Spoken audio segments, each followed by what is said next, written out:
Assalamualaikum warahmatullahi wabarakatuh. Kembali lagi bersama saya di mata kuliah Sistem Informasi Manajemen dengan bab yaitu sumber daya komputasi dan komputer tentunya. Nah, yang pertama itu ada peranti keras. Nah, peranti keras ini terdiri dari tiga aspek. Yang pertama ada prosesor. Nah, prosesor ini merupakan tempat pemrosesan data yang dilakukan.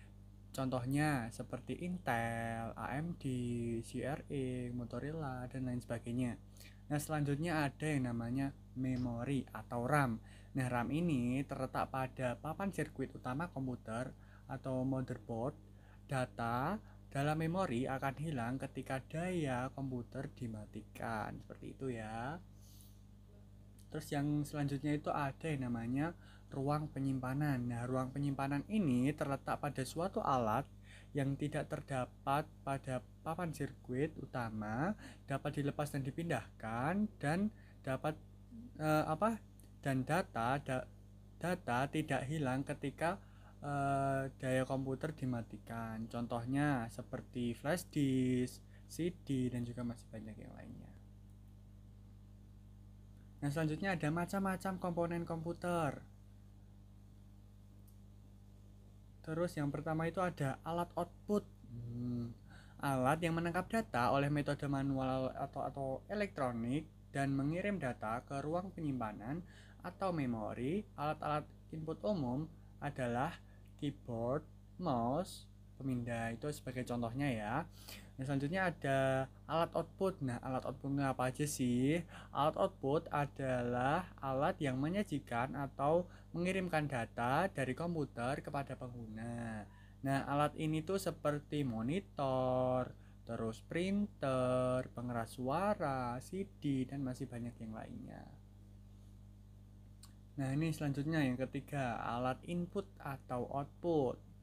Nah, alat ini adalah alat yang dapat melakukan fungsi input maupun output seperti layar sentuh dan disk penyimpanan, flash disk, zip disk, CD yang dapat ditulis ulang seperti itu.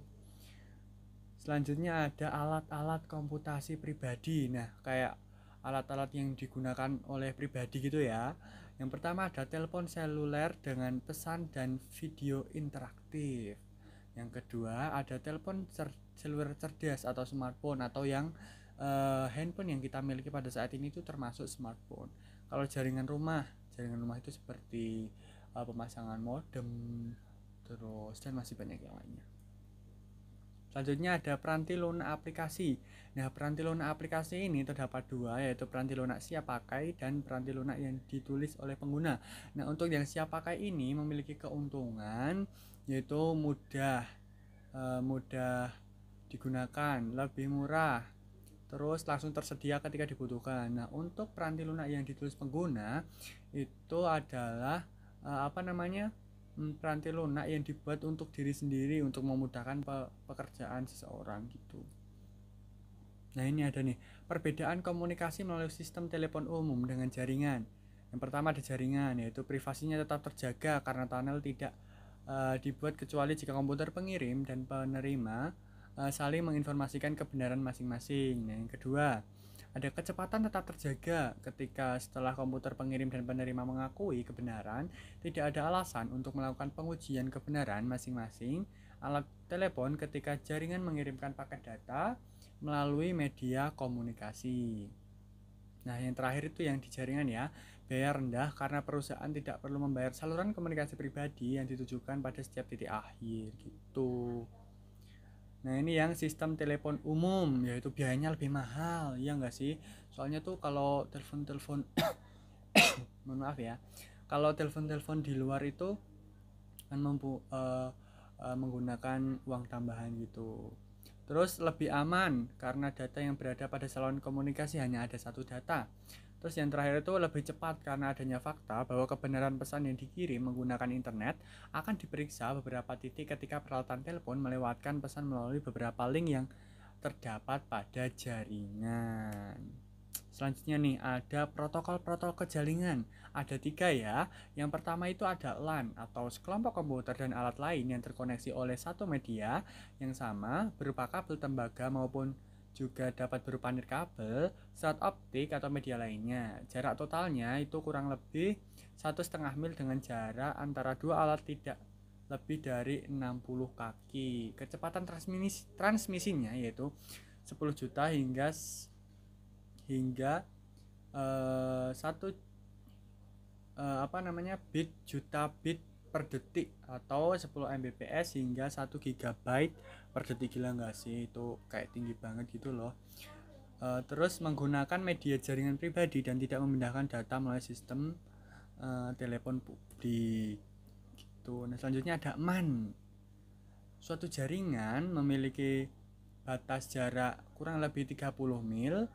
Jaringan yang menghubungkan seluruh switch dalam suatu gedung, beberapa gedung dalam satu organisasi, kurang lebih seperti itu ya.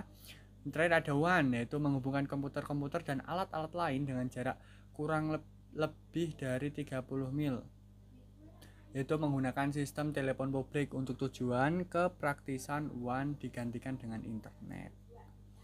Nah, ini ada juga perbedaan internet, extranet dan intranet, extranet dan juga internet.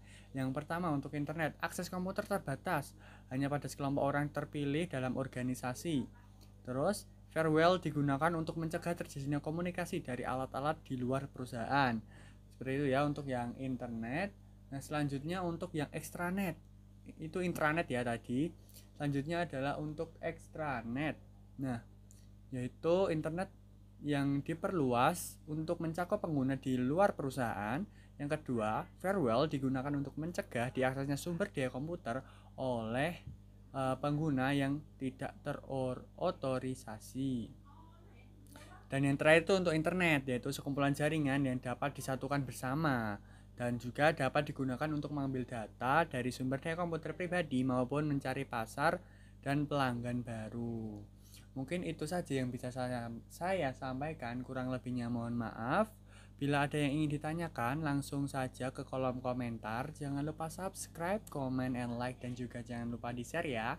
Sekian, wassalamualaikum warahmatullahi wabarakatuh. Semangat!